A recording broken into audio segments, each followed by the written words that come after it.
Good afternoon. My name is J.Lyman and I am a student in the Learning and Instruction course 574, Teaching the Exceptional Learner. For this video, I'm going to discuss a few things about the PBIS system, the Positive Behavior Intervention System. This system I was exposed to when I first started working for Buffalo Public Schools as a reward system for those who were doing the right things and exemplifying what positive behaviors are in the classroom, in the school, in the hallways, and everything like that. After reviewing this module, there were some significant increases to my knowledge base as I learned a lot about how this system works. Like I just stated, I have some familiarity with it, but I am woefully ignorant to some of the intricacies of this particular program. So when it comes down to explaining the key concepts related to PBIS, what I would like to talk about first is how it relates to the RTI, Response to Intervention System, that's not necessarily designed to work with the exceptional learner, but designed to run an effective building, an effective school, by giving all of the students an opportunity to perform to their potential. So with the PBIS system, understanding that there's a tier 1, a tier 2, and a tier 3 that is associated with it was very enlightening. Now with the tier 1 intervention, those are the general interventions that apply to all students in the building. All of the students have the opportunities to,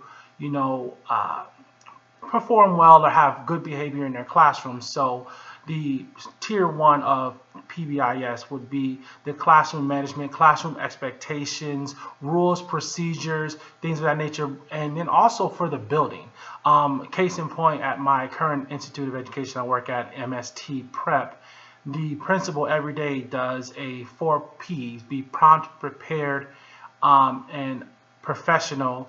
And there's one other one I forget, I'm sorry. But those different things he reminds the students of on a daily basis. So much so that you can start to recite them. Of course, I'm missing one.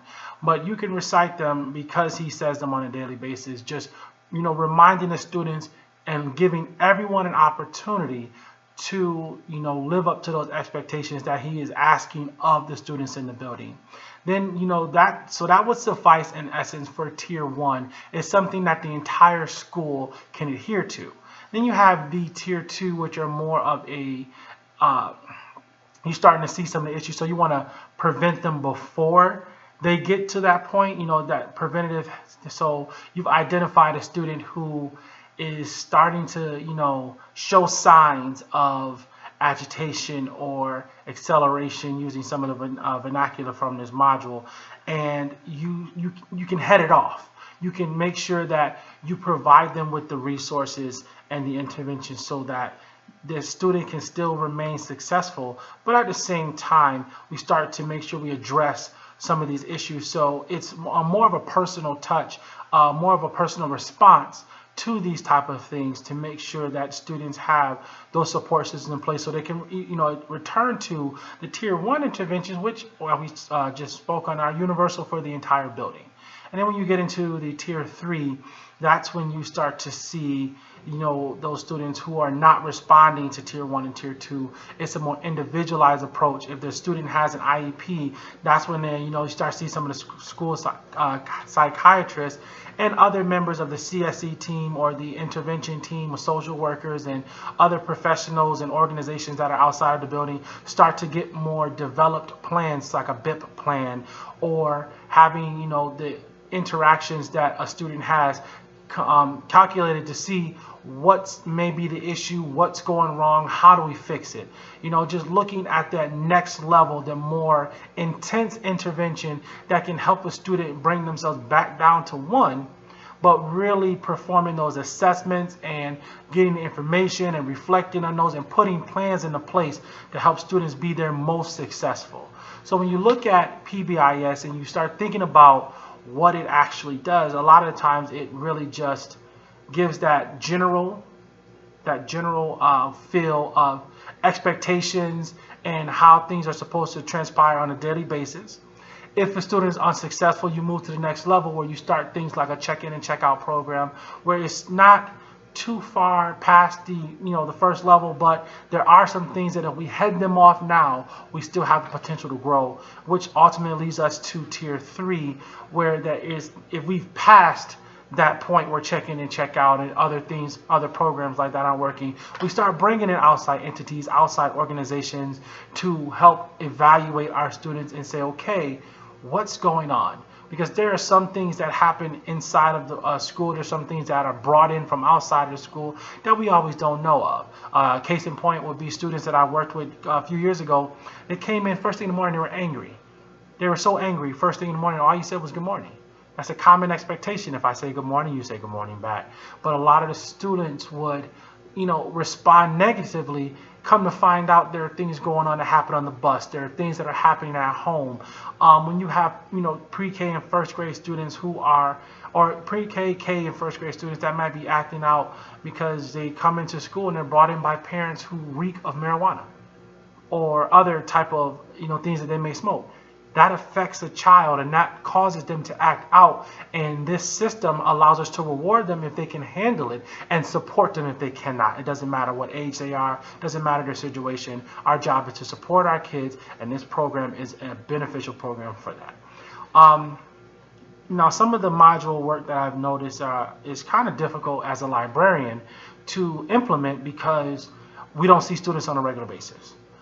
Some of the things that I can do in the libraries that I've already done was set up some house rules, I like to call them. So, for instance, my current house rules at my 9 through 12 building are no profanity, no use of the N-word, have a purpose, a plan for being there. Otherwise, you're not here. Because a library is not the hangout, it's not the place to come to just shoot the breeze. During the school day, it's a place to come to get more work done. It's a place to come to explore information, to dive into the depths of information and see how much you can gather. It's not one of those places that I just should be held lightly, and that's one thing that I refuse to allow my library to deteriorate to, is a place that's just a hangout. So again, I have my house rules. I remind my students all the time of my house rules, and if they are habitual violators of those house rules, I will tell them, you are not allowed to come here. You are not allowed to be here. You're not allowed to come in here with that attitude, with that mentality. If something is wrong with you, you need to talk, that's fine. Frequently, I've brought students in that are having an outbreak there on that the scale for losing their cool, basically, and they're at the peak. They're at the peak of the cycle, and sometimes I let them come in and just vent to help them de-escalate themselves before they get into a situation. And in a situation like that, I have no problem with them yelling, maybe even using profanity, if it helps them de-escalate so we can start to reevaluate the situation and really start to get down to the heart of it. That's one good thing about the library. When I work with my 5 through 8 students at a different building, I reiterate my rules. If I'm speaking, you're listening. I want to hear you, but I can't hear you if you don't follow the rules. Because that means you're yelling out, you're talking out of turn, you're doing something that's going to take away from what we're trying to do. So I look to establish those house rules, enforce those house rules, and then starting to use things like class dojo. That's something I'm actually going to incorporate with the younger ones and bring in, more incentives, challenges for them so that they're able to, really appreciate what I can bring to them because there's something to work for. Understanding they may not always get the why if they're in the library or why am I teaching these things, but once I can get the why across, then you make it a little bit more fun for them, give them something to work towards because of their positive behavior, and that's a better goal to have in my opinion. So using PBIS is something that I really look forward to doing more of. Understanding that a lot of the coursework that we're looking at, the readings, the modules are geared towards classroom teachers, understanding that there's difficulties in the application in the library. It's not impossible. It is completely not impossible, and it can be done independent of a classroom teacher. It's always better when libraries and classroom teachers support one another's efforts and curriculum and behaviors. But on the unfortunate time, it happens where we're not on the same page. So just having a set of house rules that I hold everyone to that same standard and I model them myself, that's something that I look forward to sharing with my students as I continue to grow in my profession as a school librarian, even as a college librarian. Just making sure everyone knows what I expect out of them, show them that it can be done and it will be done in that way. Thank you for your time.